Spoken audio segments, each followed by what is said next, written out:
Very good morning everyone. चलिए please आ जाइए। कहाँ थे हम लोग लास्ट क्लास में, किस टॉपिक पे थे? क्वेश्चन लिखिए। What is the effect of multiple FIR? What is the effect of multiple FIR? एक से अधिक प्रथम सूचना रिपोर्ट का क्या प्रभाव होगा? एक से अधिक प्रथम सूचना रिपोर्ट का क्या प्रभाव होगा? एक से अधिक प्रथम सूचना रिपोर्ट का क्या प्रभाव होगा? एक से अधिक प्रथम सूचना रिपोर्ट का क्या प्रभाव होगा? एक से अधिक प्रथम सूचना रिपोर्ट का क्या प्रभाव होगा? देखिए प्लीज जल्दी आइए, जल्दी सेटल डाउन होइए। क्या होता है ये मल्टीपल एफआईआर? क्या होती है एक बात समझिए।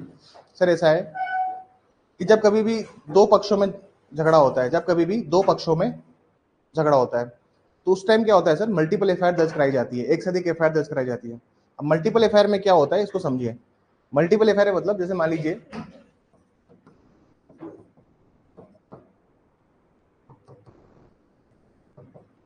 चार पार्टी इधर से थी, चार पार्टी इधर से थी।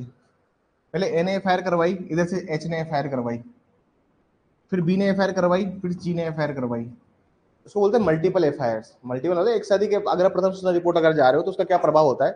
तो सर कुछ नहीं है, हाईकोर्ट जाओ, कोई भी पार्टी हाईकोर्ट जाए 528 में क्वाश करा सकती है। क्या करा सकती है? क्वाश। वो बोल सकती है सर ऑलरेडी एक एफआईआर है, ऑलरेडी एक एफआईआर में एक नाम है। जैसे आपने देखा होगा रिया चक्रवर्ती वाला मामला था, सुशांत सिंह राजपूत की मौत के बाद रिया चक्रवर्ती के ऊपर पूरे देश में मल्टीपल एफआईआर दर्ज हो गई थी। आपने देखा होगा बहुत से लोग क्या होते हैं, पॉलिटिकल स्टेटमेंट दे देते हैं और उनके ऊपर हर जगह एफआईआर दर्ज हो जाती है। जैसे मान लीजिए कांग्रेस का कोई या फिर बीजेपी का कोई छोटा मोटे लीडर है और किसी अपोजिट पार्टी ने कोई स्टेटमेंट दिया है, कोई भी पॉलिटिकल पार्टी ने कोई स्टेटमेंट दिया है। अब उस स्टेटमेंट देने के बाद क्या होता है सर? जैसे अपने देश में राजनीति बहुत है। अब मान लीजिए जिलाध्यक्ष हो गया या फिर सचिव हो गया, जैसे सेक्रेटरी हो गया डिस्ट्रिक्ट का किसी पॉलिटिकल पार्टी का, वो भी जाके अपने प्रभुत्व से क्या करेगा? एफआईआर दर्ज करवा देगा। अब एक स्टेटमेंट दिया किसी ने, मान लीजिए किसी ने किसी रिलीजन के लिए कोई स्टेटमेंट दिया, वो स्टेटमेंट उसको पसंद नहीं आया तो मल्टीपल एफआईआर दर्ज हो गई पूरे देश के अंदर। बात समझ में आई? अगर मल्टीपल एफआईआर दर्ज हो गई तो फिर तो मल्टीपल एफआईआर का मतलब ये भी होता है एक तो सर, एक तो ये चीज है, इसको हम लोग क्रॉस एफआईआर भी कहते हैं। इसको क्या कहते हैं हम लोग? ये क्रॉस एफआईआर भी है और मल्टीपल एफआईआर भी सेम इसी से रिलेटेड होती है। जैसे मान लीजिए एक आदमी ने कोई स्टेटमेंट दिया और पूरे के पूरे देश के अंदर उसके ऊपर 50 से ऊपर एफआईआर दर्ज हो गई। उसने कोई ऐसा स्टेटमेंट दिया धार्मिक भावना भड़काने के लिए। अब सुप्रीम कोर्ट क्या करता है इन मामलों के अंदर? सुप्रीम कोर्ट ऐसा करता है, सुप्रीम कोर्ट क्या करता है ये समझेगा। जैसे अर्नब गोस्वामी है, कौन है? अर्नब गोस्वामी के ऊपर ही पूरे देश में मल्टीपल एफआईआर दर्ज हो गई। जैसे अभी ये अपना रणवीर अलाहाबादिया, अभी पॉडकास्ट चलता है इसका द रणवीर शो, इसने कुछ कमेंट कर दिया था इंडियाज गोट लेटेंट के ऊपर। अब जैसे उसने कमेंट पास ऑन किया, कमेंट पास करते उसके ऊपर मल्टीपल एफआईआर दर्ज हुई। एक गुवाहाटी में हुई, एक बॉम्बे में हुई और ऐसे अलग अलग देश के विभिन्न कोनों में हुई। He approach to the supreme court. वो क्या उसने क्या किया सर? सुप्रीम कोर्ट अप्रोच किया। जब सुप्रीम कोर्ट अप्रोच करता है तो सुप्रीम कोर्ट में अपने एक्स जो चीफ जस्टिस साहब थे चंद्रचूड़ साहब, उनके जो सन थे उन्होंने रिप्रेजेंट किया उस मामले में उसे। सुप्रीम कोर्ट ने रिलीफ तो दी लेकिन सुप्रीम कोर्ट ने बोला कि क्लबिंग ऑफ एफआईआर कर दो। क्या कर दो? सारी एफआईआर को एक ही जगह इंस्टीट्यूट करो। अब होता क्या है जब मल्टीपल एफआईआर के केसेस होते हैं, मल्टीपल एफआईआर के केसेस में ऐसा होता है कि एफआईआर जो फाइल हो रही है वो एक से अधिक ज्यादा जगहों पे हो रही है, एक ही आदमी के विरुद्ध हो रही है। बात समझ में आई? ऐसे हाल मान लीजिए कि टचवुड मेरे मुंह से कभी कभी पढ़ाते हुए कोई गलत कमेंट निकल जाता है और उसको यूट्यूब पे हम डालते हैं, यूट्यूब पे गया और वो ट्रेंडिंग में आ गया सर, ठीक है ना? तो ट्रेंड में आया तो ट्रेंड में आते आपके विचार चार लोगों को पसंद आएंगे, चार लोगों को पसंद नहीं आएंगे। जिनको पसंद नहीं आया उन्होंने कर दी एफआईआर। जब एफआईआर हुई तो एफआईआर मल्टीपल हुई, या तो आप सुप्रीम कोर्ट जाओ, अगर एक ही स्टेट के अंदर हो रही है, एक ही राज्य के अंदर, जैसे मतलब राजस्थान के अंदर हो रही है तो आप जाओगे हाई कोर्ट। लेकिन अगर एक से ज्यादा राज्यों में हो रही है तो आप जाओगे सुप्रीम कोर्ट। इनका यूज किया जाता है अकॉर्डिंगली और अल्टरनेटिवली। बात समझ में आई? जैसे आर्टिकल 142 है, कौन सा आर्टिकल है? आपको पता होगा कि सर देखो पावर इतनी ज्यादा एंशेंट की हुई है, आप देखेंगे इतनी अधिक पावर दी हुई है to the supreme Court and the High Court कि वो इंटरेस्ट ऑफ जस्टिस में कुछ भी कर सकते हैं।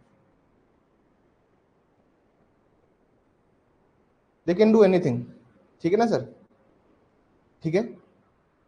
और ये जो जुरिडिक्शन होता है, इसकी जुरिडिक्शन में इसको हम लोग इनहेरेंट बोलते हैं, अंतर्निहित शक्ति बोलते हैं सुप्रीम कोर्ट के। सुप्रीम कोर्ट इसमें कोई भी ऑर्डर पास कर सकता है। और ये 142 से तो ये लोग अभी जो टसल चल रही है सेंट्रल में और सुप्रीम कोर्ट में, वो इसी को लेके चल रही है, आर्टिकल 142 को लेके ही पूरी टसल चल रही है। और टसल इसलिए चल रही है क्योंकि देखो बात ऐसी है कि no one can dictate the terms what president has to do, मतलब राष्ट्रपति को क्या करना है उनको कोई टर्म्स डिक्टेट नहीं कर सकता।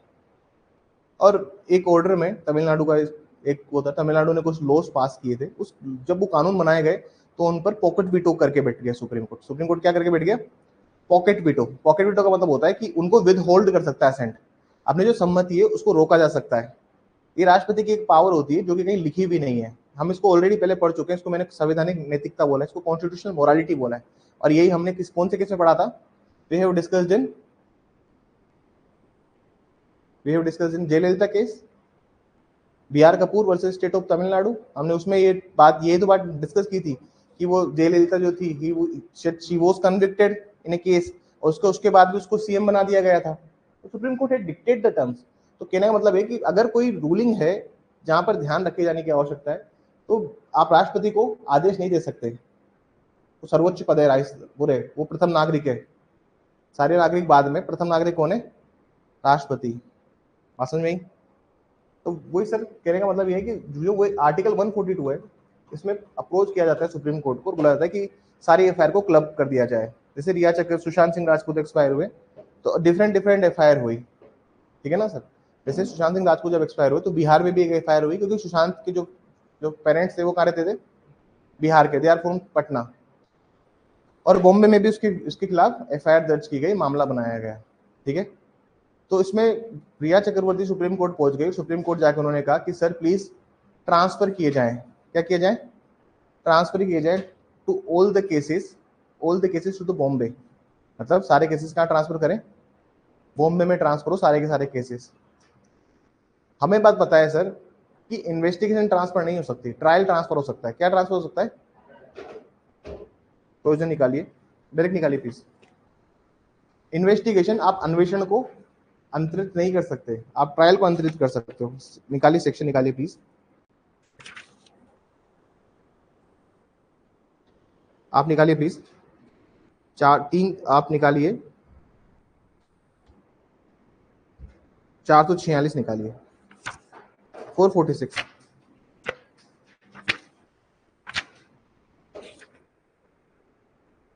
में देखिए, power of Supreme Court to transfer cases and appeals लिखा हुआ है।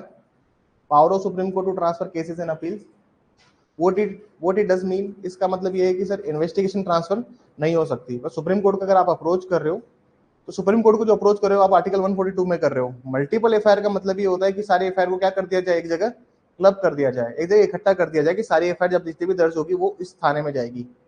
जैसे मान लीजिए कोई किसी पॉलिटिकल लीडर ने कोई स्टेटमेंट दिया जो कि किसी धर्म के विरुद्ध था, ठीक है, मैंने जाके उसके ऊपर एफआईआर दर्ज करवा दी, तो अब जितनी भी एफआईआर होगी वो सारी एफआईआर जीरो एफआईआर बनेगी, और सारी एफआईआर बन के कहाँ जाएगी?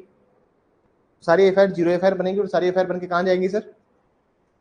सारी एफआईआर जाएगी उस जगह पर जहां पर कोर्ट ने बोला है कि सारी एफआईआर इसी ले। जैसे रिया चक्रवर्ती, सुशांत सिंह वाले केस में, रिया चक्रवर्ती वाले मामले में आप देखोगे सारी एफआईआर सीबीआई कोर्ट को दी थी। किसको दी थी?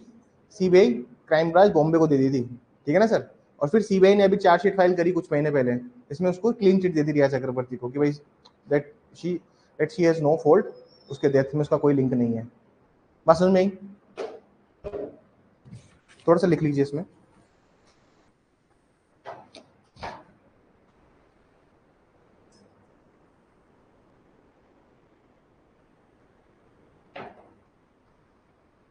Wherever there is a case of multiple FIR, जहां कहीं भी एक से अधिक प्रथम सूचना रिपोर्ट संस्थित की गई है, जहां कहीं भी एक से अधिक प्रथम सूचना रिपोर्ट संस्थित की गई है, जहां कहीं भी एक से अधिक प्रथम सूचना रिपोर्ट संस्थित की गई है, if all the FIR registered in the same high court, the all FIR registered in the same high court, यदि यदि यदि समस्त प्रथम सूचना रिपोर्ट एक ही उच्च न्यायालय के अंतर्गत है, registered under the same high court, एक ही उच्च न्यायालय के अंतर्गत है, then party can approach then party can approach through section 528, party can approach through section 528 of the BNSS. However, तो पक्षकार उच्च न्यायालय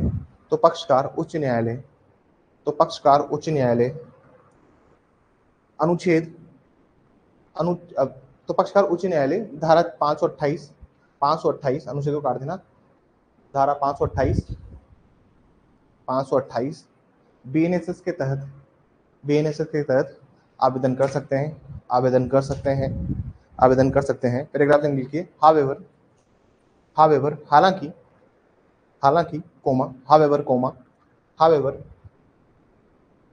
if the multiple FIR laws throughout India, हालांकि यदि प्रथम सूचना रिपोर्ट समस्त भारत में रजिस्टर्ड की गई है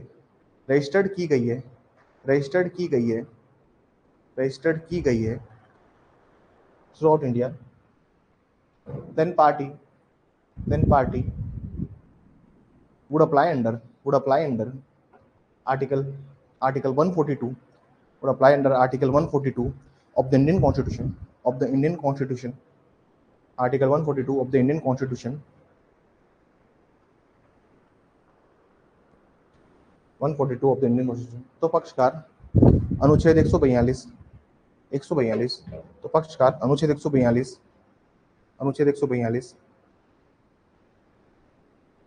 भारतीय संविधान के अंतर्गत आवेदन कर सकते हैं। आगे लिखिएगा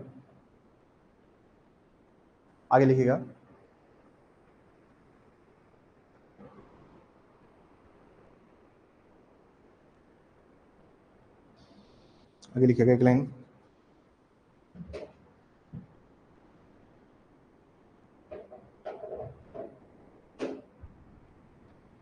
in the cases of clubbing of FIR,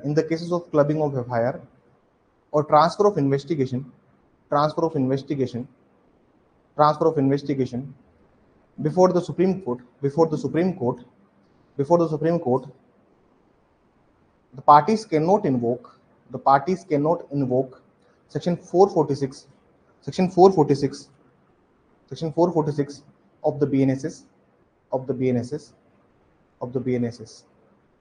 देखिए,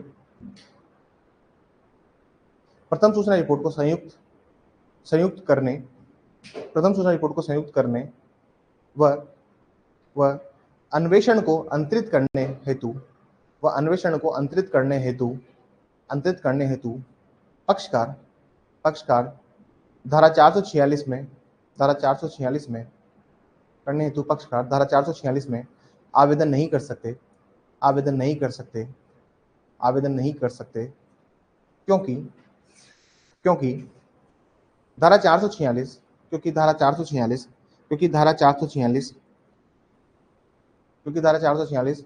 मामलों और अपीलों को अंतरित करने की न्यायालय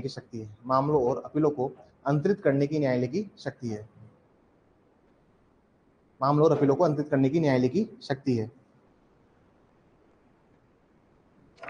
as section 446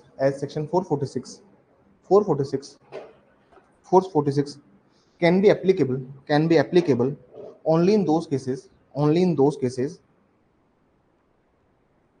where there can be transfer of cases and appeals, ठीक है सर। हेडिंग डालिए क्रॉस FIR, क्रॉस को क्रॉस ही लिख देना सर, ठीक है ना। क्रॉस प्रथम सूचना रिपोर्ट या क्रॉस FIR, इसको क्रॉस ही लिखना, क्रॉस FIR।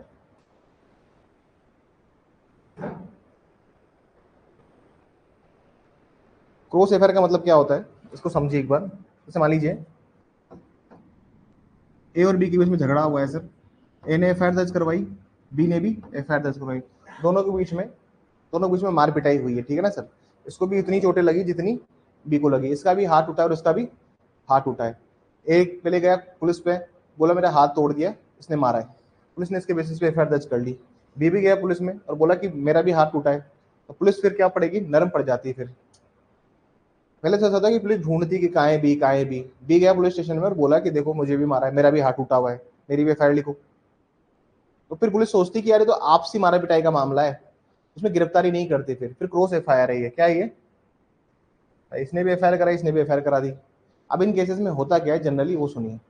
देखो अगर हाईकोर्ट में आप जाओगे और हाईकोर्ट अगर एक की एफआईआर को क्वेश कर देगा, तो सर मान लीजिए बी की एफआईआर क्वेश कर दी, तो बी के साथ क्या अन्याय नहीं होगा क्या, बी के साथ अन्याय होगा। जब कभी भी मारा पिटाई का केस होता है ना सर, जब दोनों तरफ से बढ़िया मार पिटाई हुई हो, तो हाईकोर्ट एक एफआईआर को पेश नहीं करता। क्वाश का मतलब होता है रद्द, खारिज। एक एफआईआर अगर खारिज कर देगा तो फिर ये बी के साथ अन्याय होगा। बात समझ में आ रही है। तो मैं आज ज्यादा गर्दन ऐसे नहीं घुमाऊंगा क्योंकि आज थोड़ा क्या रात में सोने में दिक्कत हो गई, ऐसे नहीं हो रही गर्दन, ठीक है ना सर। तो मतलब कहने का मतलब है कि बी के साथ अन्याय होगा। तो हाईकोर्ट यूजुअली क्या करता है इन केसेस में, एफआईआर को रद्द नहीं करता, क्वाश नहीं करता, क्योंकि हाईकोर्ट एक स्पेशल ऑर्डर पास करता है। वो ऑर्डर क्या होता है वो लिखिए।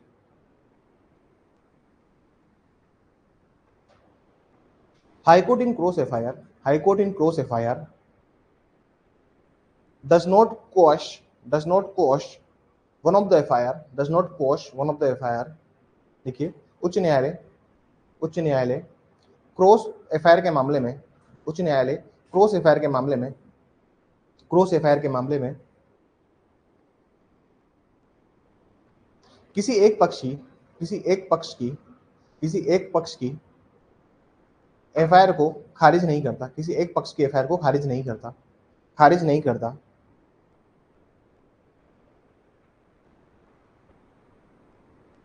फॉर्मूला के लिए rather High Court order for joining of the two cases, rather High Court order for joining of the two cases, बल्कि उच्च न्यायालय दो मामलों को दो मामलों को दो मामलों को दो मामलों को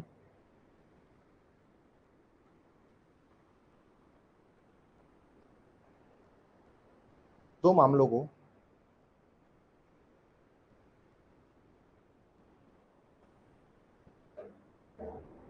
दो मामलों को किसी किसी एक मामले में किसी एक मामले में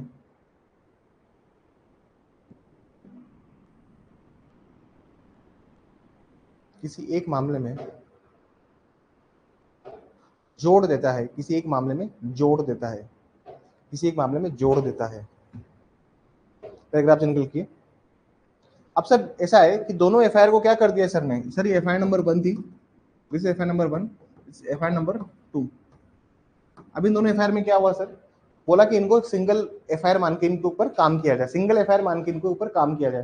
तो जो पुलिस होगी ना सर, पुलिस, तो पुलिस इस मामले में क्या करती है, पुलिस इस मामले में क्या करती है सर, चार्जशीट, अगर पुलिस को चार्जशीट फाइल करनी है तो 2 चार्जशीट आएगी, इसमें क्या आएगी। लेकिन अगर इन्वेस्टिगेशन में पता लगता है, ऐसे भी हो सकता है सर कि ए के फेवर में तो चार्जशीट आए और बी के फेवर में क्या है, क्लोजर रिपोर्ट आए, ऐसे भी हो सकता है। या फिर ऐसे भी हो सकता है सर, एक और सिनेरियो हो सकता है कि एक के लिए क्लोजर रिपोर्ट दे दी। क्लोजर रिपोर्ट मतलब होता है फाइनल रिपोर्ट, अंतिम रिपोर्ट, एफआर क्या बोलेंगे इसको, एफआर भी कहते हैं इसे, क्या कहते हैं, फाइनल रिपोर्ट। मतलब कोई मामला होना पाया नहीं गया, तो ए के पक्ष में कोई मामला होना पाया नहीं गया, लेकिन बी के फेवर में क्या लगा दी, चार्जशीट लगा दी। या फिर ऐसे भी हो सकता है, या फिर ऐसे भी हो सकता है कि दोनों के पक्ष में कोई मामला होना पाया नहीं गया, पुलिस इन्वेस्टिगेशन में पता लगे कि दोनों जो थे, दोनों शराब पी के किसी बाइक से गिर गए नीचे। एक आरोप लगा रहा है कि तेरी वजह से गिरे, दूसरा आरोप लगा रहा है कि तेरी वजह से गिरे। पुलिस को क्या पता, बाद में मालूम कोई मामला ही ना निकले। बात समझ में आई। तो इसमें क्या होता है सर, या तो एक एफआईआर, एक तो या तो 2 चार्जशीट आएगी, या फिर एक क्लोजर रिपोर्ट आएगी, एक चार्जशीट आएगी। क्लोजर रिपोर्ट मतलब होता है कि सर कुछ मामला होना पाया नहीं गया। यहाँ तो सर हाँ सर, ए ने भी मारा है और बी ने भी मारा है, दोनों की बराबर गलती है। यहाँ पर ऐसा है कि नहीं सर ए की गलती है, बस बी की गलती नहीं है, और बी के लिए एफआर लगा दी, मतलब उसके खिलाफ कोई मामला होना पाया नहीं गया। यहाँ पर सर ऐसा है कि ए ने कोई मारपिटाई नहीं करी लेकिन बी ने करी है। तो डिपेंड करता है कि फिर पुलिस क्या करती है उसमें। अगर आप हाईकोर्ट बोल देता है कि यार एक एफआईआर के बजाय तुम इसमें कलेक्टिवली इन्वेस्टिगेशन करो, संयुक्त रूप से इसमें आप अन्वेषण कीजिए, और जो भी मामला बनता है जिसके भी खिलाफ, उसके खिलाफ या तो चार्जशीट दीजिए या फिर क्लोजर रिपोर्ट लगाइए। तो अगर कोर्ट क्वाशिंग में आ जाता है तो फिर दिक्कत है ना सर। और ये जो मैंने आपको बात लिखाई, ये जिस केस से बात आई है कि एक एफआईआर को आप क्या नहीं करेंगे, क्वाश नहीं करेंगे। अभी किस केस ने बोला, जो मैंने लिखा है ना आपको, ये किस केस में बोला गया वो उसका नाम लिख लीजिए। इसका नाम है टीटी एंथनी। कल को हाईकोर्ट में वकालत करो और ऐसे क्रॉस एफआईआर वाले केस में आपको खड़ा कर दें, दूसरी दो मान लीजिए 2 एफआईआर है, तो आप टीटी एंथनी को दोगे ना सर, क्वाश मत करो एफआईआर को, दोगे नहीं दोगे? और टीटी एंथनी की गाइडलाइंस जो है उसको उसको दिखाओगे ना सर, स्टेट ऑफ केरला, इसका लैंडमार्क जजमेंट है सर। सुप्रीम कोर्ट ने इस केस में बोला कि एक एफआईआर को अगर आप क्वेश कर देते हो तो वो बहुत इनजस्टिस होगा दूसरी पार्टी के साथ, क्योंकि अभी तो प्राइमरी इन्वेस्टिगेशन में तो पता ही नहीं ना कि किस पार्टी की गलती है। तो एक एफआईआर को क्वेश करोगे तो दूसरी पार्टी के साथ बहुत इनजस्टिस होगा। अगर ग्रेव इनजस्टिस हो रहा है केस के अंदर तो वो इट नॉट बी रिलेवेंट ना, आप कैसे उसको सुपरसीड कर सकते हो? आप किसी भी चीज को दबा थोड़ी सकते हो यार, तो इन्वेस्टिगेशन होने दो, सब्जेक्ट टू द इन्वेस्टिगेशन ना। तो फिर क्लब कर दो एफआईआर, संयुक्त रूप से करो इनका जो भी करने का है, ठीक है ना, इनको जोड़ दिया जाए एक सिंगल मामले में। ठीक है सर, एक तो ये लैंडमार्क जजमेंट है इसका, इसमें इसी का जजमेंट एक और है, मोहम्मद यूसुफ अफाक जान, बीसी का है।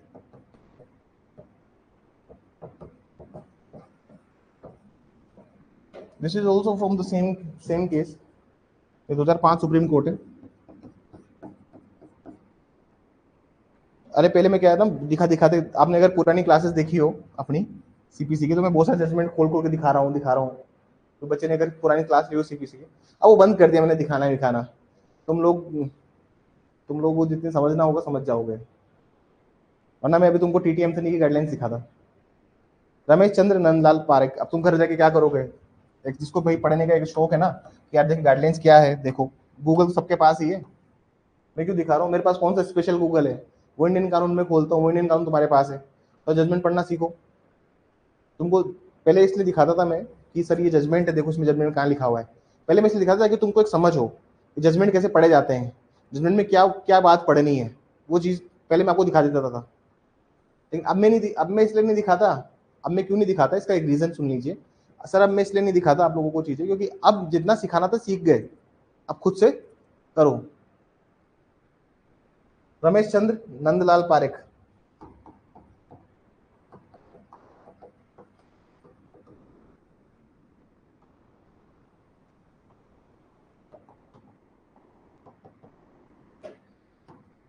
रमेश चंद्र नंदलाल पारेख वर्सेस टाइम से आइए madam.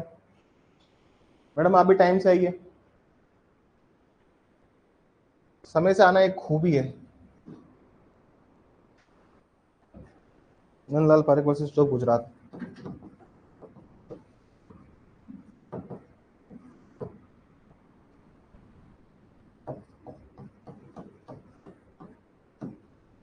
This is 2006 supreme court, this is 2006 supreme court.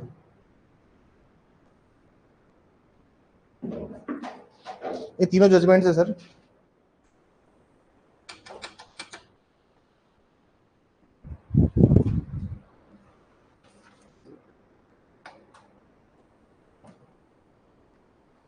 Please अगला सवाल लिखिए, अगला सवाल लिखिए, is it compulsory to registered an FIR, is it compulsory to register an FIR, is it compulsory to register an FIR? क्या प्रथम सूचना report, क्या प्रथम सूचना रिपोर्ट को अभिलिखित करना आज्ञापक है, आज्ञापक है, आज्ञापक है? ठीक है, सवाल ये है सर, क्या एफआईआर लिखवाना मैंडेटरी है क्या सर, लिखनी पड़ेगी पुलिस को? अब इसका आंसर बदल गया है, किस सेक्शन के आने के बाद, 173 के 3 आने के बाद। मैं आपको पहले भी डिस्कस कर चुका हूँ, सर 173 का जो 3 है वो पुलिस को क्या देता है, डिस्क्रिशन देता है, एक विवेकाधिकार देता है कि 3 साल से 7 साल तक के मामलों में आप चाहो तो एक इन्वेस्टिगेशन कर सकते हो। समझ में आई बात। अब इसका ट्रांसफर थोड़ा सा बदल गया है। देखो पुराने जो जजमेंट्स है, मैं आपको पुराना भी पढ़ाऊंगा और नया भी पढ़ाऊंगा, आपको पुराना भी पढ़ाऊंगा और नया भी पढ़ाऊंगा,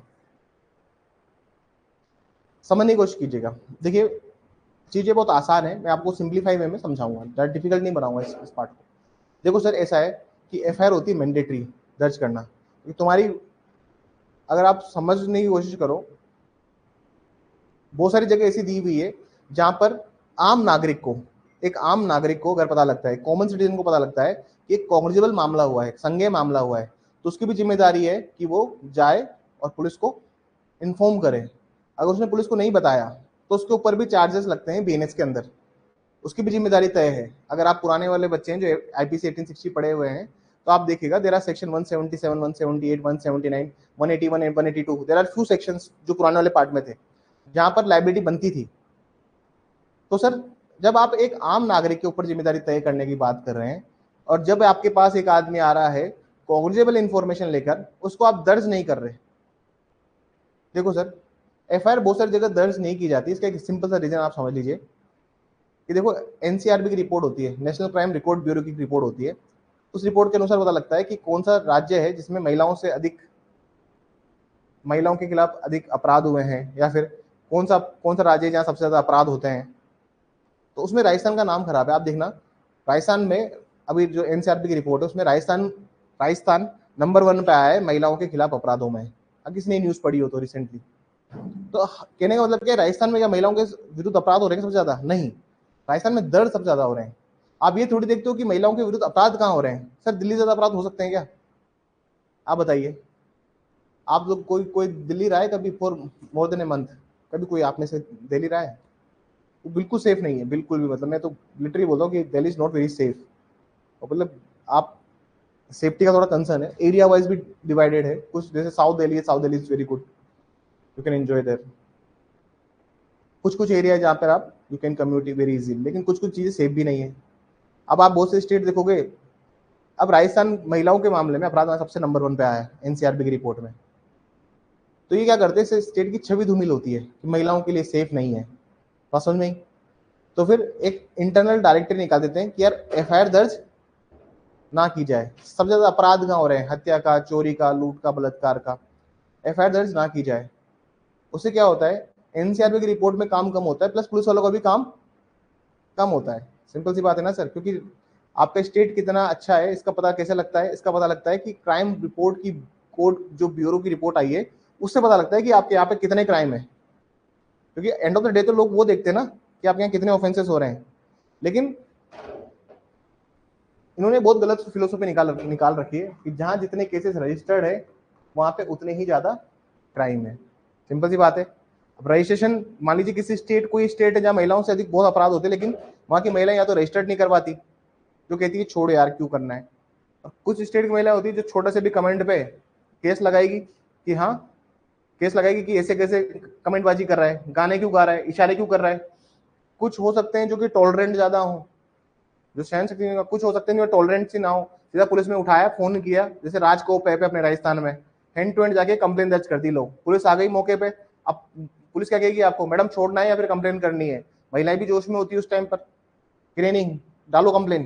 तो सर मैडम आप इसे लिख के दे दो, एफआईआर आपको कल दे देंगे, तो हो गया, केस बन गया। बात समझ में आ रही है आप लोगों को? तो हमारे राजस्थान में ये रजिस्ट्रेशन का काम बहुत ज्यादा है, एनसीआरबी रिपोर्ट में हम खराब है। अब देखिए एफआईआर को दर्ज, जितनी ज्यादा एफआईआर दर्ज होती है उससे ही तय होता है कि स्टेट में कितना क्राइम रेशियो है। अब बहुत से स्टेट क्या करते हैं, इससे स्केप आउट करने के लिए रजिस्ट्रेशन ऑफ एफआईआर को स्लो कर देते हैं, इस प्रोसेस को, ताकि रजिस्टर्ड एफआईआर नहीं होगी तो एक तो भैया राज्य का नाम खराब नहीं होगा, दूसरी बात ये भी हो जाएगी कि उस राज्य की पुलिस को भी कम काम करना होगा। अननेसेसरी क्यों अपना बर्डन खींचना जाता है अननेसेसरी, ठीक है ना सर? बात समझ में आ रही है आप लोगों को? जैसे दिल्ली में जब निर्भया का रेप हुआ तो उसमें ऐसा था कि जहां से निर्भया की बॉडी मिली थी वहां पर 3 थानों के जुरिडिक्शन लग रहे थे, ठीक है ना सर? 3 थानों के जुरिडिक्शन थे। तो आधा घंटा तो उन्होंने झगड़ा किया कि हमारे एरिया का केस नहीं, हमारे एरिया का केस है, और वो वहीं पड़ी रही। जो आम लोग थे उन्होंने अपने शर्ट वर्ट उतार के उसके ऊपर उसकी बॉडी पे कवर किया है। She was alive that time. बात समझ में आ रही है? तो जुडिशन का इतना इश्यू हमारे देश में कि थाने में एफआईआर दर्ज नहीं करवानी, बात समझ में आती है। और एनसीआर भी ये कहती है कि देखो एफआईआर का रिकॉर्ड करना मैंडेटरी होना चाहिए। अब ये भी हो गया है कि अगर प्राइमा फेसी केस है तो दर्ज करो। 3 जजमेंट पढ़ाऊंगा मैं इसमें आपको। पहले से पढ़ाऊंगा state of Haryana versus Bhajanlal, दूसरा मैं आपको बताऊंगा state of UP versus Ramesh Kumari, और तीसरा पढ़ाऊंगा Lalita Kumari versus state of UP. ये 3 जजमेंट हम पढ़ेंगे इसमें, और 3 जजमेंट्स की जो गाइडलाइंस दी हुई है मैं आपको लिखवाऊंगा कि क्या क्या गाइडलाइंस किस किस केस में क्या क्या गाइडलाइंस दी गई है with respect to an FIR. उसके बाद में मैं एक हेडिंग भी लिखवाऊंगा कि व्हाट्स न्यू इन 2023 बीएनएसएस। अब क्या बीएनएसएस में नया हुआ है with respect to an FIR, हम इसको भी समझेंगे। ठीक है ना सर, क्योंकि अब एक डिस्क्रिशनरी पावर दे दी गई है पुलिस वाले को, जो कि अपराध 3 से 7 साल तक का हो तो उसमें वो चाहे तो डीएसपी की परमिशन ले, और डीएसपी साहब को लगता है कि नेचर और ऐसा कुछ है तो उसके क्या करेगा फिर, उसमें फिर एक इन्वेस्टिगेशन के लिए इंक्वायरी के लिए आपको ऑर्डर देने के लिए। तो टेक्निकल बात ये कि ये जो प्रोविजन है ये सीधा वॉयलेशन कर रहा है इन 3 केसेस का। ललिता कुमारी के अगेंस्ट है जजमेंट, तो कहने का मतलब है कि यार दीज प्रोविजंस आर अनकॉन्स्टिट्यूशनल। ये देखना आप बहुत जल्दी अनकॉन्स्टिट्यूशनल मिलेगा आपको ये प्रोविजन आप मान लीजिए साल भर, 6 साल, 1 साल, 2 साल में ये अनकॉन्स्टिट्यूशनल असंवैधानिक घोषित हो जाएगा ये प्रावधान, क्योंकि ललिता कुमारी से सीधा कंफ्लिक्ट में है जजमेंट। ये जो नए प्रोविजन आए ना ये सीधे कंफ्लिक्ट में आ रहे हैं, अभी नहीं होंगे, आप मेरी बात याद रखना। ये होगा एक दिन, क्योंकि ललिता कुमारी कोई स्कोप नहीं छोड़ती। अगर आप बोलते जैसे ललिता कुमारी गाइडलाइंस है उसमें लिखा हुआ है कि अगर मैट्रिमोनियल केसेस है, प्रिवेंशन ऑफ ऑफेंस का केसेस है या मेडिकल नेग्लिजेंस का केस है, उसमें एफआईआर दर्ज मत कीजिए। जैसे मान लीजिए डॉक्टर है सर, डॉक्टर साहब ऑपरेशन कर रहे हैं, एनेस्थीसिया दिया, लेकिन उसमें कंसेंट फॉर्म भरवाता है डॉक्टर आपसे ऑपरेशन के पहले कि देखो अगर कुछ हो जाएगा then we are not whole and sole responsible, hospital responsible नहीं है। चाहे आप छोटा सा भी ऑपरेशन हो, छोटी सी माइनर सर्जरी हो, उसमें भी साइन करना पड़ता है पेरेंट्स गार्जियन को। जिसमें भी एनेस्थीसिया दिया जा रहा है उसमें आपको साइन करना पड़ेगा, मैंडेटरी चीज है। क्योंकि एनेस्थीसिया ऐसी चीज है कि बहुत से लोग रिकवर नहीं कर पाते, हेल्दी लोग भी रिकवर नहीं कर पाते। एनेस्थीसिया की डोज तो स्मॉल ही दी जाती है, लेकिन डिपेंड करता है ना कि रिकवर होगा या नहीं होगा। तो आप ये समझिए कि जजमेंट्स में गाइडलाइंस थी, ऐसा नहीं था कि इन्होंने उठाई कॉपी पेस्ट ही मारा, इन्होंने जजमेंट में गाइडलाइंस भी थी। लेकिन वही बात है सर कि एग्जीक्यूटिव और जुडिशरी के बीच में क्या है, एक टसल है, उस टसल का इन्होंने 174(3) में ये प्रोविजंस ये लोग ऐड किए। कोई इसका इमीडिएट मेरे को नहीं दिखता। अब मान लीजिए महिलाओं के विरुद्ध अपराध, मैं आपको पहले भी बता चुका हूँ, मान लीजिए महिलाओं के विरुद्ध अपराध है जिसमें 3 साल, 5 साल, 7 साल तक की सजा है, तो sir how can you justify it? क्या महिला अपराध का दर्ज कराने गई तो पुलिस वाला कहेगा कि मैडम आप रुकिए एक बार, अब इसके इन्वेस्टिगेशन करते हैं एक बार? तो ये तो महिला के लिए ऊपर से और हरेसमेंट है। या तो इसमें बना देते एक्सेप्शन कि महिलाओं से अपराध में ये लागू नहीं होगा, दे शुड हैव क्रिएटेड ना, एक एक्सेप्शन को क्रिएट करते। अब लॉ डिक्टेट करना, कानून बनाना, ये संसद का मतलब उसका सुप्रीम कोर्ट का काम नहीं है कि आप 170 कि आप उसको कभी आपने देखा है कि किसी भी जजमेंट में आपने ऐसा देखा है कि 174(3) को जैसे ये पैराग्राफ लिखा हुआ है ना, अब इसको ऐसा नहीं, इसको ऐसे पढ़ा जाए, ऐसा लिखा है क्या? सुप्रीम कोर्ट अगर इंटरप्रेट करती है तो सिर्फ इतना सा करती है कि सर यहाँ पे कैन शब्द लिखा हुआ है, इसको शेल पढ़ा जाए, इतना सा इंटरप्रेट करती है कि इसको मैंडेटरी माना जाए, इतना सा टर्म डिक्टेट करती है सुप्रीम कोर्ट। क्या सुप्रीम कोर्ट कानून बना सकती है क्या? नहीं, कानून को इंटरप्रेट कर सकती है। अगर वो पार्ट ठीक नहीं है तो उसको अनकॉन्स्टिट्यूशनल डिक्लेयर कर दिया जाएगा, सिंपल सी बात ये है। तो ये जो प्रावधान है वे बदले हैं। आप एफआईआर रजिस्टर्ड मैंडेटरी है या नहीं है इसकी बात करते हो, सर एफआईआर मैंडेटरी है, हर सेंस में मैंडेटरी एफआईआर दर्ज करना। बात समझ में आ रही है? अरे तुम पब्लिक के ऊपर लाइबिलिटी लगा देते हो, अगर कोई संज्ञेय मामले का उसने अगर सूचना नहीं दी पुलिस वाले को तो उसके ऊपर तुम जिम्मेदारी पुट कर देते हो। तो तुम कैसे कह सकते हो कि तुम्हारे ऊपर एफआईआर दर्ज, मतलब तुम कोई सूचना दे रहे हो, तुम्हारे साथ तुम खुद पीड़ित हो और तुम कर को सूचना दे रहे हो, तो उसमें भी पुलिस कह रही है कि रुको हम एक बार इन्वेस्टिगेशन करेंगे, और उसमें भी टाइम बाउंड 14 दिन बाद आना आप। यार ये तो बहुत इनजस्टिस है ना भाई पार्टीज के साथ में। आप कैसे इस चीज को प्रमोट कर सकते हो? एफआईआर तो मैंडेटरी नहीं है दर्ज करनी। मान लीजिए किसी महिला के साथ छेड़छाड़ हुई है, पुलिस वाले मांडवली करना, 14 दिन में तो मांडवली हो जाएगी सर। व्हाट इज मांडवली? मांडवली मतलब होता है कि पार्टीज के बीच में कॉम्प्रोमाइज की सिचुएशन ले आएंगे। वो तो देख तेरे खिलाफ एफआईआर आई है, कोर्ट यहाँ थाने में आ जा, अभी तक एफआईआर दर्ज नहीं हुई है। उसका एडवोकेट गया कि सर क्या बात है कि एफआईआर दर्ज अभी तक करी नहीं है वकील साहब, लेकिन 10 दिन में एफआईआर दर्ज कर देंगे। दूसरी पार्टी को बुलाएंगे कि आप भी आ जाओ मैडम, उठक बैठक लगवा दे छोरे से, अच्छे घर का लड़का है, भविष्य खराब हो जाएगा। टेक्निकली बात ये होती है कि ये ठीक चीजें हैं, लेकिन जब इन चीजों से कुछ दूसरी प्रैक्टिस स्टार्ट हो जाए तब दिक्कत है ना सर। ये सब ठीक ही है, लड़की के सामने आ गई, लड़के के सामने बोला कि मैडम दीदी गलती हो गई, राखी बांध दीजिए आप मेरे, उठक बैठक लगा लेगा 5-10। लेकिन सबसे पुलिस वाले को क्या फायदा है? सबका मॉनिटरी बेनिफिट है, सिंपल सी बात, आप ये याद रखिए। देखिए वकालत आपने अभी तक बहुत सारे लोगों ने की नहीं है, लेकिन आप ये बात याद रखिए कि बहुत सारी चीजें ऐसी होती है जो कि एथिकल तो है, लेकिन उस एथिकल में भी गलत चीजें हैं। मैं नहीं कह रहा कि वो पुलिस वाला जो कर रहा है वो एमिकेबल सोल्यूशन लेके आ रहा है पार्टीज के बीच में, वो गलत है। उस लड़के को क्या पता समझ में आ जाए, उसका भविष्य बच जाए, वो ठीक है। लेकिन कोई क्यों प्रोएक्टिव स्टेप लेगा? क्या पड़ी किसी को कोई प्रोएक्टिव स्टेप लेने की? तुम्हारे लिए कोई क्यों भाई, तुम्हारे चाचा जी पुलिस में है या तुम्हारे चाचा जी आरजेएस ऑफिसर हैं, आरएस ऑफिसर हैं, क्यों तुम्हारे लिए कोई प्रोएक्टिव स्टेप लेगा भाई? या तो कोई पावर में हो तो फ्री में काम करेगा। तो इससे लीड चीजें जो जा रही है वो इन तीनों जजमेंट्स के अगेंस्ट जा रही है। तो पहले मैं तीनों जजमेंट लिखाता हूँ आपको, फिर मैं जो नया पॉइंट आया वो बाद में लिख पाऊंगा। ठीक है सर, हम पहले तीनों जजमेंट लिखते हैं। किसका नाम लिखिए। और बहुत से लोग ये भी बिलीव करते हैं कि देखो एफआईआर, अगर जितनी ज्यादा एफआईआर दर्ज कराई जाएगी उतनी ज्यादा क्या करने पड़ेंगे, अरेस्ट करने पड़ेंगे। दूसरी बात ये भी कि पुलिस वाले उतने ही नहीं है, इसको हम लोग बोलते हैं नफरी। क्या बोलते हैं? नफरी। नफरी मतलब होता है कि भाई पुलिस वाला, एक होती है पुलिस वाले की क्षमता। जैसे हमारे देश में 800 लोग पे एक आदमी पुलिस वाला है, 800 पे एक। लेकिन जो स्टैंडर्ड बोलते हैं वो बोलते हैं 80 पे एक होना चाहिए।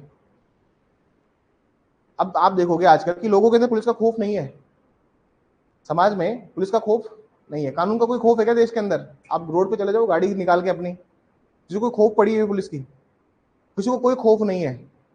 मैंने इस जयपुर में हाथ में बियर पीते हुए और स्टीयरिंग पे गाड़ी चलाते हुए लोगों को देखा है। ये सिर्फ ये नहीं कि सर शाम की 7-8 बजे की बात हो सर, उस टाइम देख लिया हो आपने, नहीं सर, दिन में दिन दोपहर ही काली फिल्म लगा के लोग बाग गाड़ी ड्राइव कर रहे हैं, टेढ़ी मेढ़ी गाड़ी चला रहे हैं। ये तो थार वाले, ये तो बहुत ज्यादा चलाते हैं। आप देखोगे कि so many situation are there. लेकिन अब एफआईआर जितनी दर्ज होगी उतनी ज्यादा तुमको क्या करने पड़ेंगे सर, अरेस्ट करने पड़ेंगे। तो सर एफआईआर में पुलिस वाले क्या करते हैं कि एफआईआर लेने के बजाय में पहले आपको बोलते हैं कि एक बार इंक्वायरी करते हैं, उसको फोन करेंगे कि भाई तेरे खिलाफ मामला आया है, थाने में आ। थाने में आ, इसका भी समझाता हूं मैं आपको थोड़ा सा। देखो सर ऐसा है, एक केस आया सत्येंद्र कुमार अंतिल। अब इसको अभी नहीं लिखाऊंगा मैं, जब आप आपको जो रिलेवेंट प्रोविजंस होंगे सब समझाऊंगा, लेकिन अभी समझ लीजिए। एक केस आया सत्येंद्र कुमार अंतिल वर्सेस सीबीआई, है ना, सेंट्रल ब्यूरो ऑफ इन्वेस्टिगेशन, 2022 का जजमेंट था। अब पहले क्या होता था सर, पुराने जमाने में, पुराने टाइम में क्या होता था कि अगर पुलिस तुमको बुला रही है थाने में और तुम चले गए तो पुलिस तुम्हें अरेस्ट कर सकती थी, ठीक है ना सर। लेकिन अब क्या है, अरेस्ट करने के पहले तुमको नोटिस दिया जाना होता है। क्या दिया जाता है? नोटिस। अगर तुमको नोटिस नहीं दिया और बिना नोटिस के तुमको थाने में बुलाया था, मान लीजिए बिना नोटिस, मतलब लिखित नोटिस चाहिए, बिना नोटिस तुमको थाने में बुला लिया और तुमको अरेस्ट कर लिया, then you are entitled for the bail. आपको जमानत मिलेगी फिर, भले से कोई सा भी ऑफेंस हो, क्योंकि नोटिस का कंप्लाइंस नहीं किया तुमने। पहले इस प्रोविजन था 41A, नोटिस भेजना है, नोटिस का कंप्लाइंस होना चाहिए, और तुमने कंप्लाइंस नहीं किया तो तुमको फिर क्या मिल जाती थी, हैंड टू हैंड जमानत, तुमको बेल मिलती थी। सिंपल सी बात यह है। अब प्रॉब्लम कहाँ होती है इन केसेस के अंदर, जैसे मान लीजिए पुलिस वाले को बोला कि आप गए कोई कंप्लेन कराने के लिए, सर ये मामला बना है। अब पुलिस वाले पहले तो आनाकानी करेंगे कि देखो देखते हैं, आप ऐसा करो नंबर लिख दो जिस आदमी का है, ठीक है। अब पुलिस वालों ने फोन किया उसको, उसके बाद में प्रॉब्लम कहाँ आती है, अब वो बात समझना। उस आदमी को बुलाया जाएगा, बुला के बोलेंगे कि मामला क्या था, और कॉम्प्रोमाइज होता है मोस्ट ऑफ द सिचुएशन में। बात समझ में आई? एफआईआर अगर आप दर्ज करा रहे हो तो उसमें आपको अरेस्ट भी करनी पड़ेगी। सर हमारे पास जेल इंफ्रास्ट्रक्चर ही नहीं है। जितने एफआईआर दर्ज होती है ना हमारे इसमें, सिर्फ आप जयपुर में काम बात करोगे तो पर डे की 200-300 एफआईआर दर्ज है। आप ये सोच लीजिए कि इतनी तो जेल भी नहीं है, 200-300 में दो, अगर हर एफआईआर में एक एक आदमी मानोगे तो भी 300 से 400-500 आदमी तो हर दिन आगे। उनको जेल कहाँ इतनी रखने के लिए, कहाँ रखोगे, कहाँ अकोमोडेट करोगे इनको? चलो ठीक है, तुमने पुलिस कस्टडी ले ली, पुलिस कस्टडी के बाद जुडिशियल कस्टडी भेजा जाएगा। अरे जो जेल, कभी सेंट्रल जेल में जाना, वहां तो ऑलरेडी ओवर क्राउडेड है चीजें, एक बैरक में 100 लोग रह रहे हैं, वहां तो वैसे हालत खराब है। बात समझ में आई? तो कहने का तात्पर्य ये है कि एफआईआर मैंडेटरी है, ये हम कहते हैं, ये कागजों में मैंडेटरी है बस।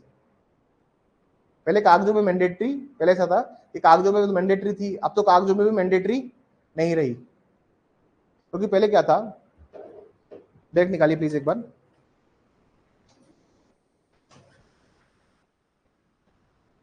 निकालिए एक बार 173 निकालिए प्लीज।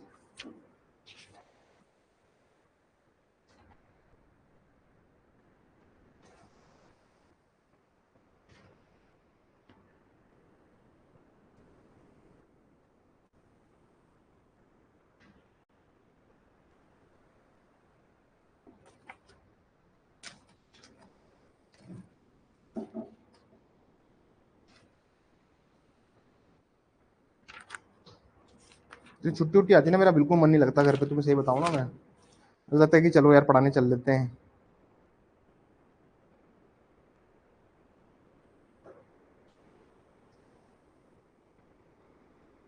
एक शब्द देखिए, every information relating to the commission or cognizable offense, irrespective of the area where the offense is committed, may be given orally or by electronic communication, shall be reduced, shall be reduced, लेखबद्ध, लेखबद्ध कर ली जाएगी, ली जाएगी हिंदी में underline कीजिए, ली जाएगी, ली जा सकती है नहीं लिखा हुआ है, ली जाएगी मतलब क्या होता है सर, कि मैंडेटरी है एफआईआर दर्ज करना, ठीक है ना सर, ठीक है सर। तो ये क्या है, shall be reduce in writing, मतलब ये तो मैंडेटरी आपने आप ली जाएगी वाली बात है, ठीक है ना सर। आगे पढ़िए, लेकिन इसी का प्रोवाइजो इन्होंने बना दिया है। अब देखिए मैं आपको इसका थर्ड क्लोज में लेके आता हूँ, 174 के 30 क्लोज बताइए, without prejudice the provisions of the content in section 175। भाई 175 में जो भी प्रावधान दिए हुए हैं उसके विपरीत कुछ कोई भी चीज नहीं जाएगी। उसमें देखिए क्या लिखा हुआ है, on the receipt of commission which may be punishable 3 years less than the officer in charge में, पुलिस स्टेशन में विद द प्रायर परमिशन। यहाँ पे एक शब्द देखिए, 173 के तीसरे में एक शब्द लिखा हुआ है, पनिशेबल फॉर 3 year और more but less than 7 year the officer in charge of the police station में को अंडरलाइन कीजिएगा। हिंदी में देखिए, हिंदी में देखिए, ऐसे रैंक के अधिकारी जो पंक्ति को पूर्व अनुमति लिखा हुआ है विचार कर सकेगा, लास्ट में देखिए कर सकेगा लिखा हुआ है, कर सकेगा। 173(3) के लास्ट लाइन में देखिए, सेकंड पॉइंट के नीचे कर सकेगा। तो कहने का मतलब क्या है सर, कि अभी मैंडेटरी नहीं बना रहे हैं इसको, अभी क्या बना रहे हैं इसको, डिस्क्रिशनरी बना रहे हैं। तो देयर इज अ प्रॉब्लम ना, इसको ये नहीं करना चाहिए था, ठीक है। केस का नाम लिखेंगे, state of Haryana versus Bhajanlal. मैं आपको इसका पूरा एक डिटेल आंसर लिखाऊंगा, state of Haryana versus Bhajanlal, 1992 का जजमेंट है सुप्रीम कोर्ट।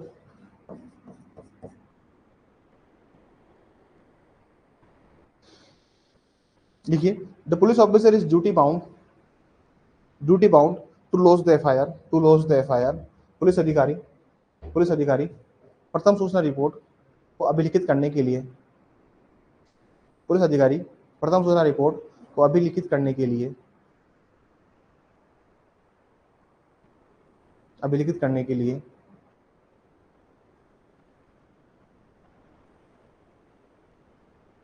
कर्तव्य आबद्ध है, कर्तव्य आबद्ध है, कर्तव्य आबद्ध है, कर्तव्य आबद्ध है।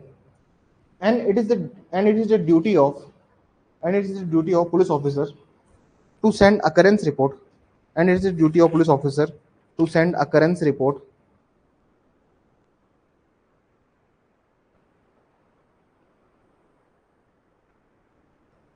तथा पुलिस अधिकारी का यह भी कर्तव्य है कि तथा पुलिस अधिकारी का यह भी कर्तव्य है कि तथा पुलिस अधिकारी का यह भी कर्तव्य है कि कि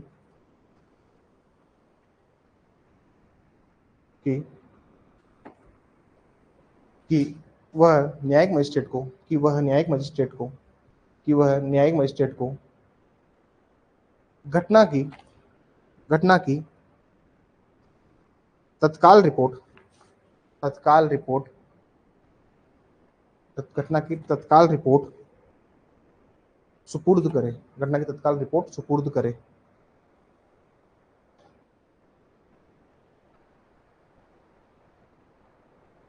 The purpose of this provision, same paragraph में, the purpose of this provision is to initiate the investigation. The purpose of this provision is to initiate the investigation, promptly,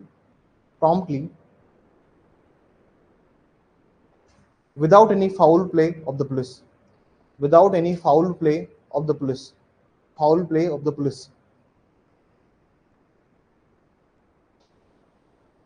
इसका उद्देश्य यह है कि इसका उद्देश्य यह है कि इसका उद्देश्य यह है कि इसका उद्देश्य यह है कि यह है कि अन्वेषण की प्रक्रिया को तुरंत रूप से लागू किया जाए, अन्वेषण की प्रक्रिया को तुरंत रूप से लागू किया जाए तथा तथा तथा तथा तथा पुलिस की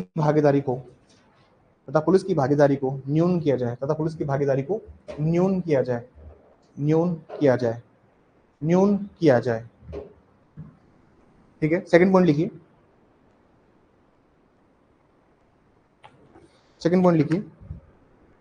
एक प्रोविजन देख लीजिए पहले, सेकंड पॉइंट लिखवाने के पहले kindly look at A provision. Section 35 देखिए प्लीज, सेक्शन 35 निकालिए, सेक्शन 35 देखिए, थोड़ा सा तेज लिखिए आप लोग। क्या छूटा है, क्या छूटा है, कुछ छूटा है ना? The purpose of this provision is to initiate the investigation promptly. थोड़ा सा तेज लिखा कीजिए।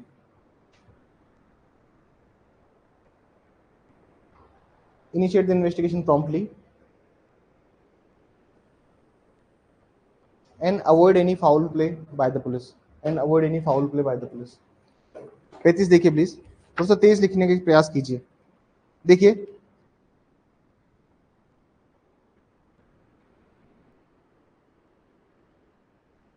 पैंतीस की जो हेडिंग है वो हेडिंग बोलती है व्हेन पुलिस में arrest without warrant, police warrant के बिना कब गिरफ्तार कर सकती है। इसका सेकंड पॉइंट देखिए, against whom a reasonable complaint has been made और credible information has been received. Underline कीजिए सर इस दोनों शब्दों को, against whom a reasonable complaint has been made और क्रेडिबल इन्फॉर्मेशन, मतलब पुलिस वाला कब बिना वारंट के गिरफ्तार कर सकता है, अगर पुलिस वाले को इन्फॉर्मेशन मिलती है कि जो कि एक रीजनेबल कंप्लेंट पुलिस वाले को दी है आपने और क्रेडिबल इन्फॉर्मेशन रिसीव्ड हुई है।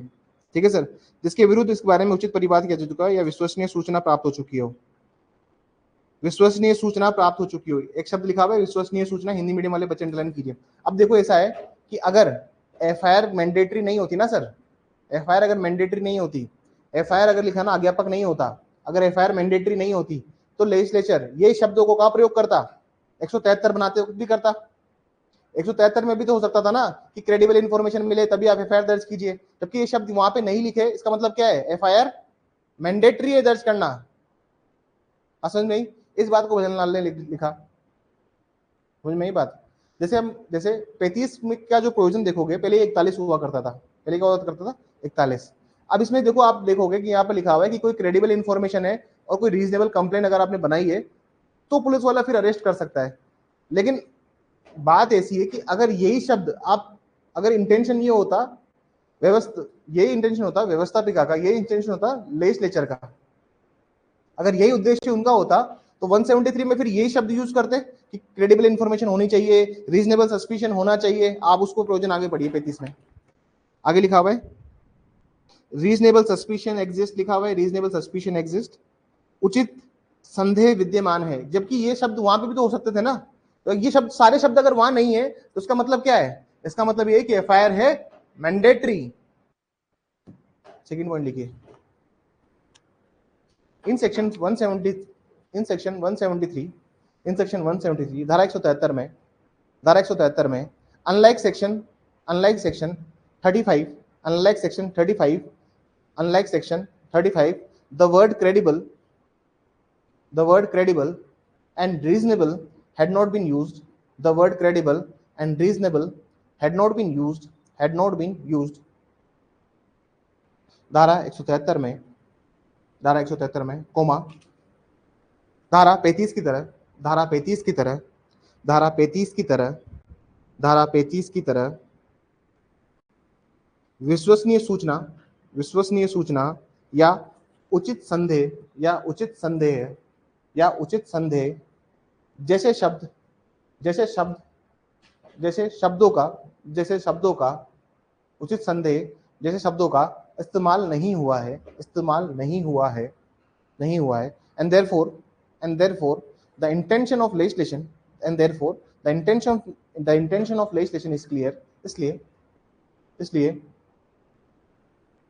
इसलिए व्यवस्थापिका का आशय स्पष्ट है कि, इसलिए व्यवस्थापिका का आशय स्पष्ट है कि, इसलिए व्यवस्थापिका का आशय स्पष्ट है कि, व्यवस्थापिका का आशय स्पष्ट है कि, स्पष्ट है कि कि is clear, intention of legislation is clear that lodging of FIR, that lodging of FIR cannot be leave upon, cannot be leave upon on the discretion of police, on the discretion of police, on the discretion of police, on the discretion of police, on the discretion of police, आशय स्पष्ट है कि प्रथम सूचना report को संस्थित किया जाना, प्रथम सूचना रिपोर्ट को संस्थित किया जाना, को संस्थित किया जाना पुलिस के विवेकाधिकार पर नहीं छोड़ा जा सकता, पुलिस के विवेकाधिकार पर नहीं छोड़ा जा सकता, नहीं छोड़ा जा सकता, पुलिस के विवेकाधिकार पर नहीं छोड़ा जा सकता, नहीं छोड़ा जा सकता। बात समझ में आई sir?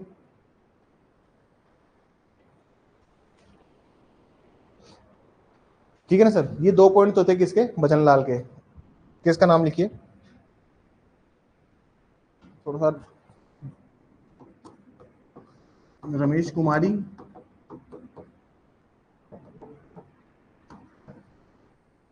Ramesh Kumari versus NCT of Delhi.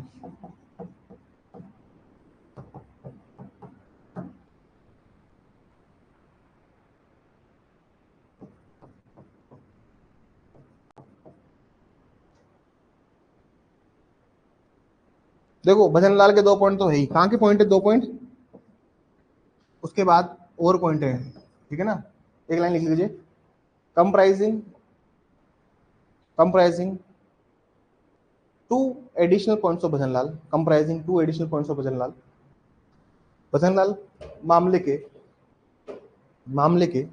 मामले के 2 बिंदुओं के पश्चात, 2 बिंदुओं के पश्चात कंप्राइजिंग 2 पॉइंट्स ऑफ भजनलाल, ठीक है ना सर? पॉइंट नंबर 1 लिखना, if it is not clear that offence is cognizable और नॉन कॉग्निजेबल, यदि यह स्पष्ट नहीं होता कि अपराध संज्ञेय है या असंज्ञेय, यदि यह स्पष्ट नहीं होता कि अपराध संज्ञेय है या असंज्ञेय, if it is not clear that offence is cognizable और non cognizable, then police officer, तो पुलिस अधिकारी, point number A, conduct a preliminary inquiry,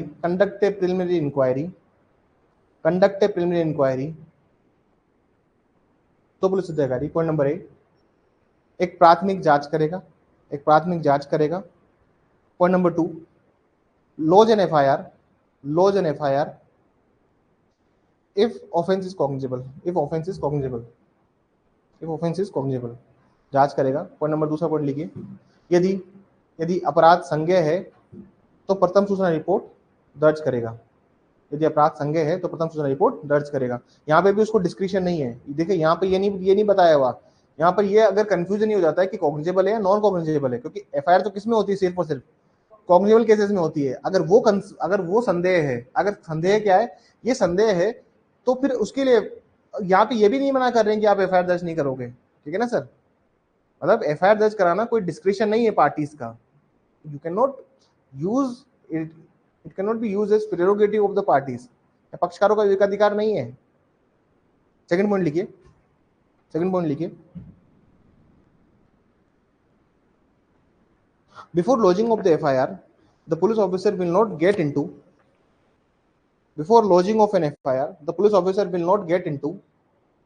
प्रथम सूचना रिपोर्ट को संस्थित करने से पूर्व, पुलिस अधिकारी इस प्रश्न पर नहीं जाएगा कि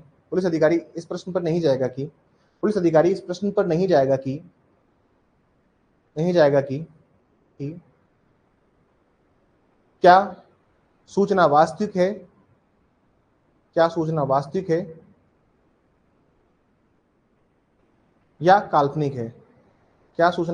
है या काल्पनिक है, ठीक है?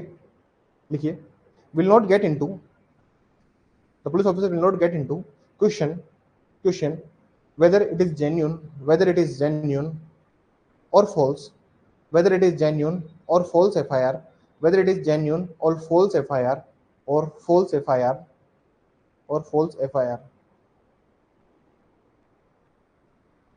बात समझ में आई सर? तो कहने का मतलब है कि पहले लॉज करो एफआईआर, तुम्हें सोचना नहीं है कि असली खबर है नकली खबर है, एफआईआर दर्ज करो। अगर नहीं होती तो फिर एफआईआर लगा दो, सिंपल सी बात ही है ना, एफआईआर लगा दो उस मामले में, अगर तुमको कुछ नहीं मिलता तो, पर दर्ज तो करो। मैंडेटरी बात तो है, दर्ज होनी चाहिए, ठीक है सर, किसका नाम लिखिए, Lalita Kumari versus government of UP.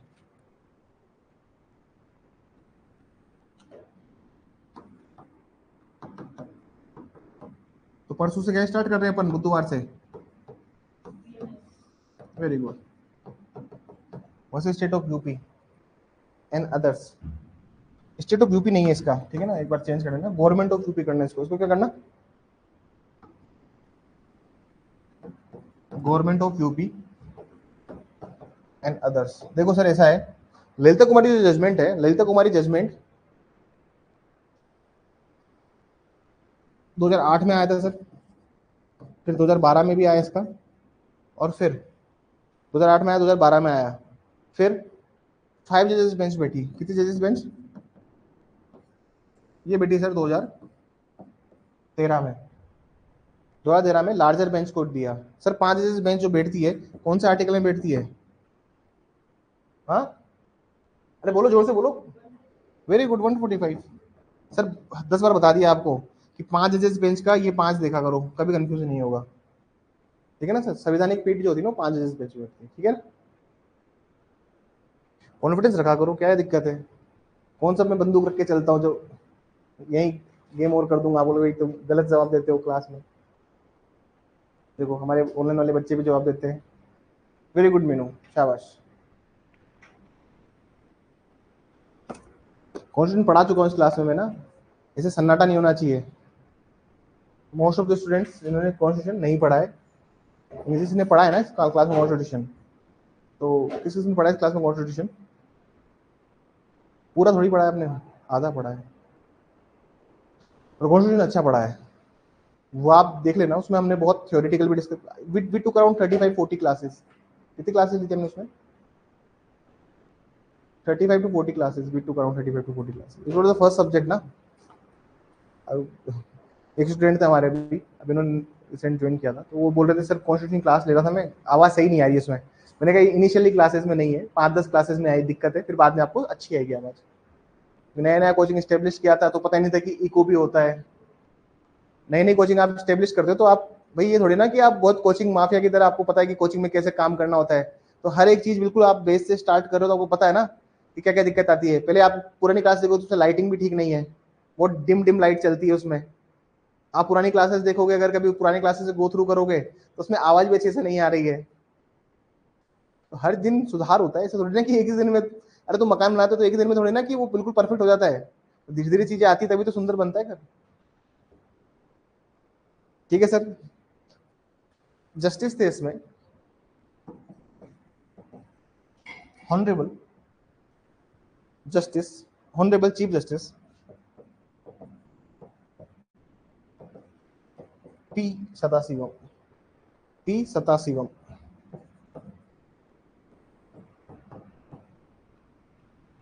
P Sadasivam, he was the chief justice that time, इन्होंने जजमेंट दिया, पी सदाशिवम।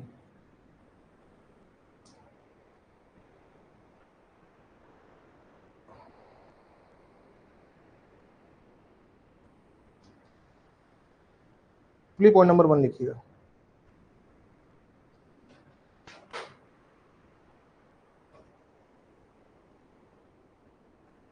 लिखिए पॉइंट नंबर 1 लिखिए।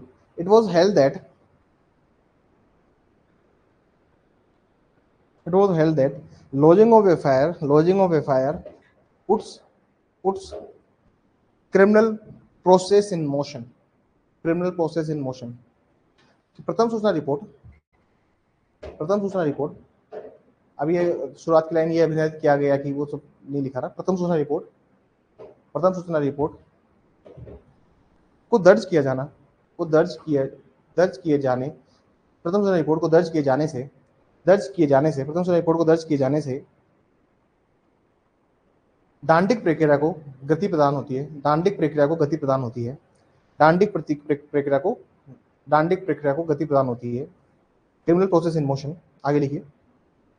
And it is the first step towards doing of justice, तथा ये न्याय की प्राप्ति के लिए, एक प्रथम कदम माना गया है, तथा ये न्याय की प्राप्ति के लिए एक प्रथम कदम माना गया है। And it is the first step towards the doing of justice, full stop. It initiate the investigation. It initiate the investigation and promote the principle of rule of law and promote the principle of rule of law. देखिए ये प्रक्रिया अन्वेषण को प्रारंभ करती है, ये प्रक्रिया अन्वेषण को प्रारंभ करती है तथा तथा तथा तथा तथा विधि के नियम के सिद्धांत को तथा विधि के नियम के सिद्धांत को तथा विधि के नियम के सिद्धांत को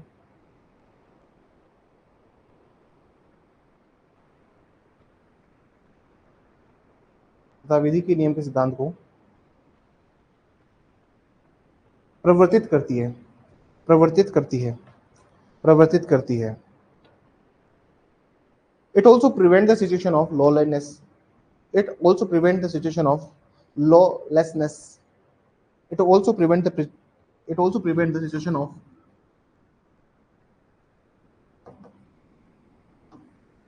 lawlessness.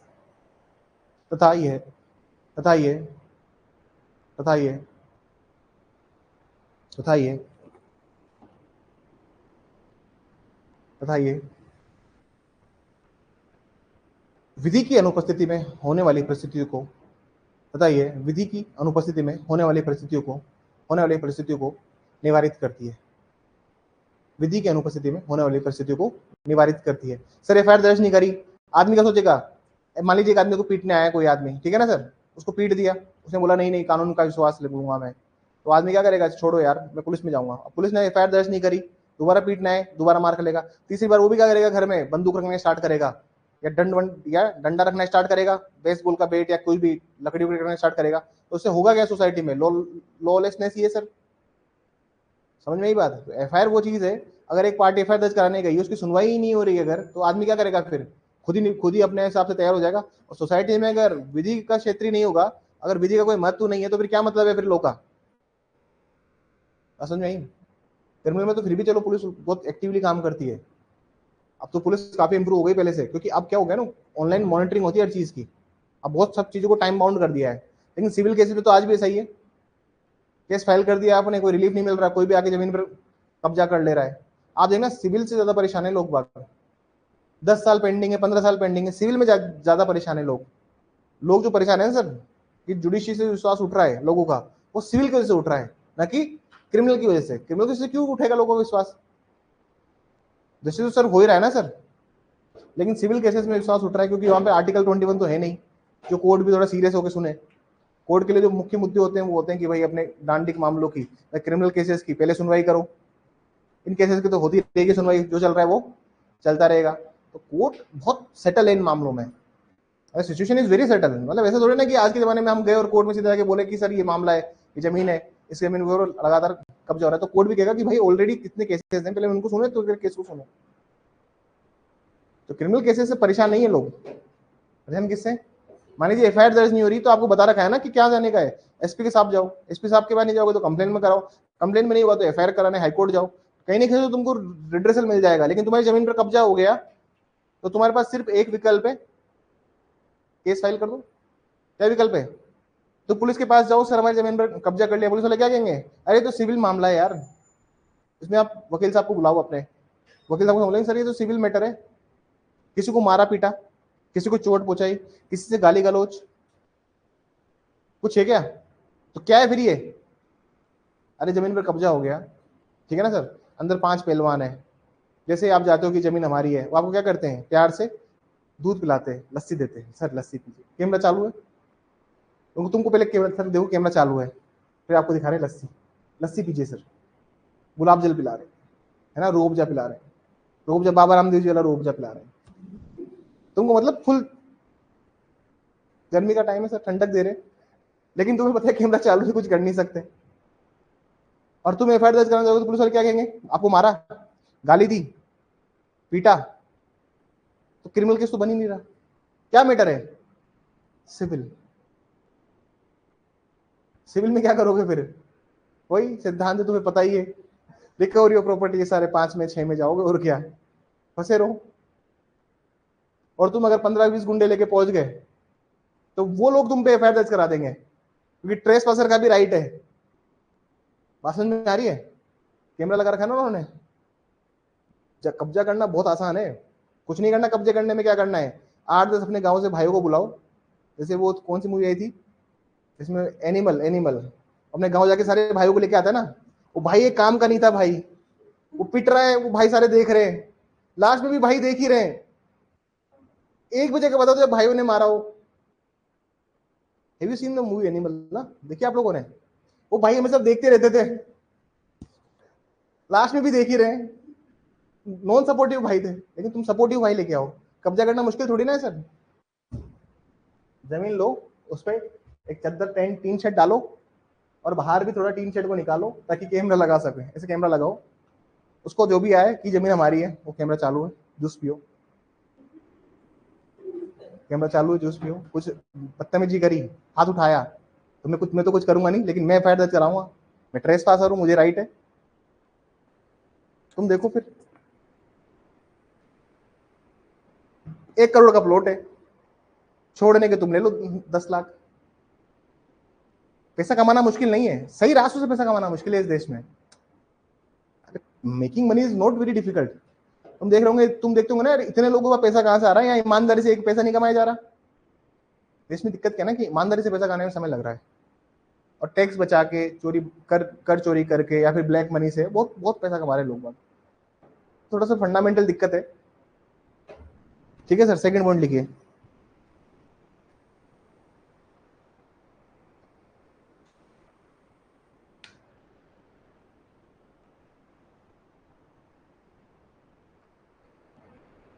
If the police officer is given, if the police officer is given the power to decide, the power to decide, power to decide, power to decide whether FIR should be lodged or not, whether FIR should be lodged or not, यदि police अधिकारी को शक्ति दी जाती है, यदि police अधिकारी को शक्ति दी जाती है, यदि पुलिस अधिकारी को शक्ति दी जाती है कि प्रथम सूचना रिपोर्ट संस्थित की जाए या नहीं, प्रथम सूचना रिपोर्ट संस्थित की जाए या नहीं, की जाए या नहीं, it may result into arbitrary exercise of power, it may result into arbitrary exercise of power, it may result into arbitrary exercise of power। इसका ये परिणाम होगा कि, इसका ये परिणाम होगा कि इसका ये परिणाम होगा कि वह अपने मनमाने पूर्ण ढंग से इस शक्ति का प्रयोग करेंगे, वह अपने मनमाने ढंग से इस शक्ति का प्रयोग करेंगे, इस शक्ति का प्रयोग करेंगे, and it will result into discrimination, and it will result into discrimination, तथा इसका परिणाम भेदभावपूर्ण होगा, तथा इसका परिणाम भेदभावपूर्ण होगा, तथा इसका परिणाम भेदभावपूर्ण होगा। आगे लिखिए। And certainly the people will lose faith, and certainly people will lose faith in law and the legal system, and certainly people will lose faith in the law and legal system। और उसी के साथ ही व्यक्ति विधि तथा विधिक